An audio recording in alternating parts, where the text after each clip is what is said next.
And our challenge to find was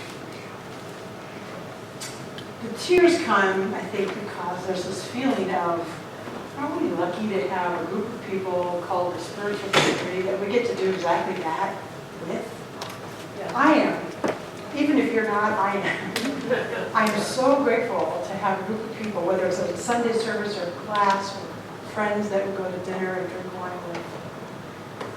To have that in our search to find what's real, isn't that what we're really doing?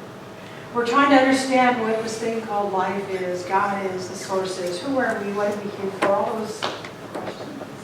They're way beyond existential questions. They're what's the meaning of all this kind of questions? Sometimes I just feel like we need to just hold ourselves real gently while we're trying to find what's real. If you're like most of us, sometimes we go, I got it, I know it, I feel it deep in my gut. You have those moments where you know it. Other times you go, I don't know. You have that, like those little waves that come. Very grateful for the times where I go, I got it. And then also very grateful for the times that say, do you? Because those are the times that challenge us to find what's real. Those are the times, right, that really kind of put our feet to the fire and say, what do you believe? What do you know? What is your connection to God? I could do a whole other talk.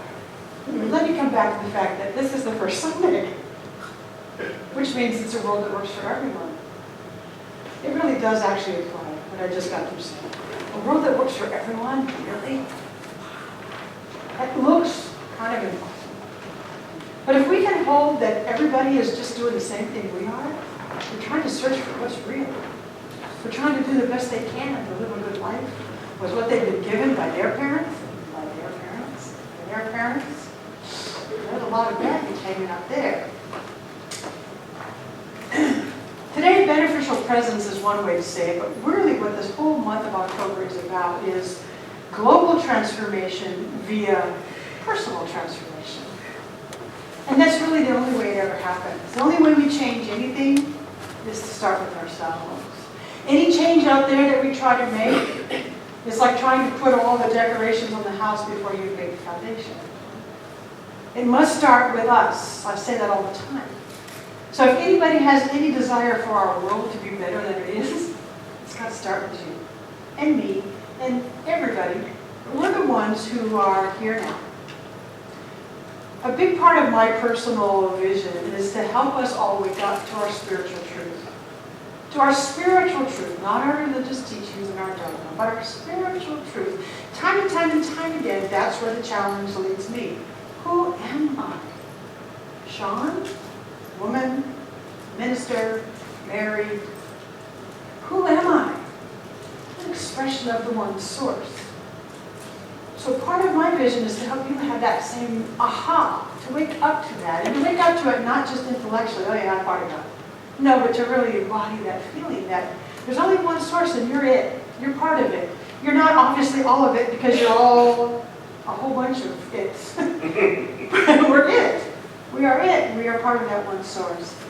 I want us to live healthy lives, prosperous lives. I want us to live lives that are not like more as in more stuff, but more as in richer, fuller, better, giving and receiving in big ways. Lives that make us feel like we have a purpose for being here.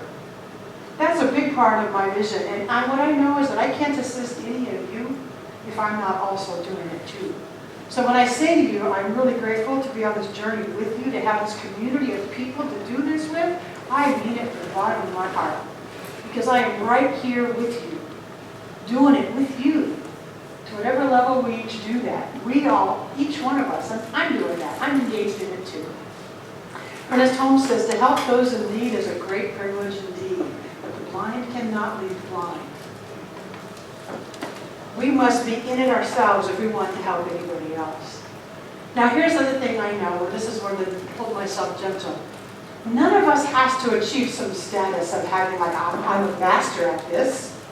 We just got to be doing our work. So if you have any thought that says, oh, I'm not good enough to change the world, well, yes you are. But it starts with yourself. You don't have to have mastery of it. You only need to be doing your work. Otherwise, parents, it comes down to this. Do as I say, not as I do. Right? I'm sure every parent or every teacher, everybody who's working with young people especially, you've bumped up against that, oh. Do as I say, because I said so. Well, we have a different way of saying I said so. Not as I do, no. It's what the kids are watching is what you do. What everybody who's learning from you, us, any of us, is what you do. Just what you say. So we all need to be doing our work, whatever level we can, on any given day. To give ourselves a little pat on the back when we have those moments where we say, yeah, I know I'm a child of God. And then to hold ourselves gently where we go. Where did it go? Just be willing to do our work. This last Monday through Thursday, I was at a ministers' conference down in Encinitas. And it's like Old Home Week. It's really a lot of fun. So ministers from all over the place come. And I get to see colleagues and people that I haven't seen for a while. That's one of the funnest parts about it. Getting to see the folks, that we're all out there doing the work. Getting to listen to other people's stories about what's working and what's not working.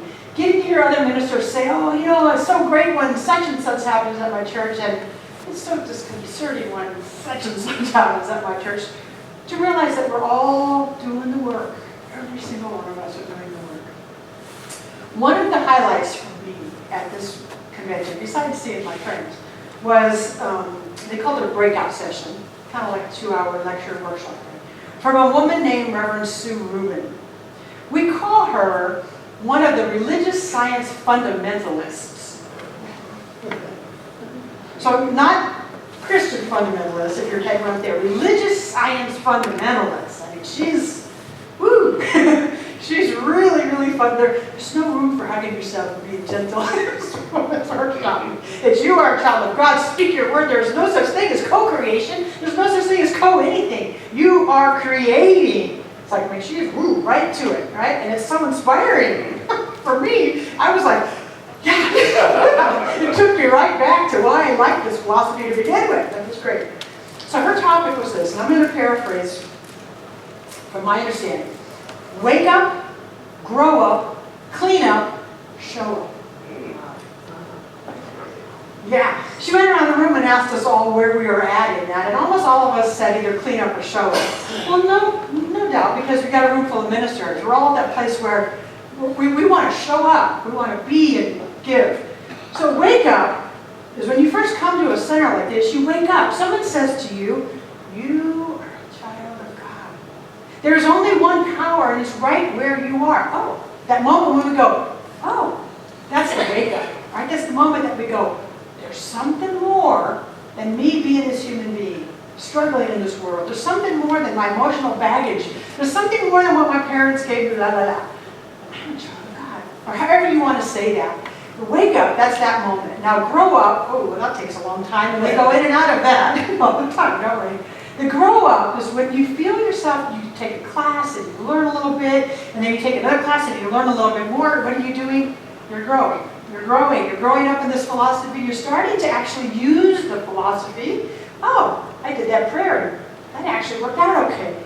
Right? You start to say, oh, I did a meditation and all right, this is working. I'm growing. Well, we go in and out of growing all the time. But you grow up. You feel that push. And then you get to a place where you start to feel like, all right, I've been doing this. Practitioners. Time to clean up. All right, I've been living the path. I've been doing this. Now, where is my baggage hanging out? What else needs to be healed, right? It's that place where you've been doing it for a while, and there's more layers of the onion. Clean up. Let's clean it up. What else is hiding out there? And then show up is when we are in that place where we want to really give it to others. We want to be able to live it, show it, demonstrate it, give it. We want to show up. Wow. Wake up. Grow up. Clean up. Show up. And then I come home, and I watched one of the Ayanla Fix My Life programs. Does anybody watch that show? Ayanla Fix My Life? Ayanla Van Zandt, who has a lot of work that she does with Oprah. If you've never watched this show, it is emotionally intense. What Ayanla has done, or is doing, she has put herself with people who've got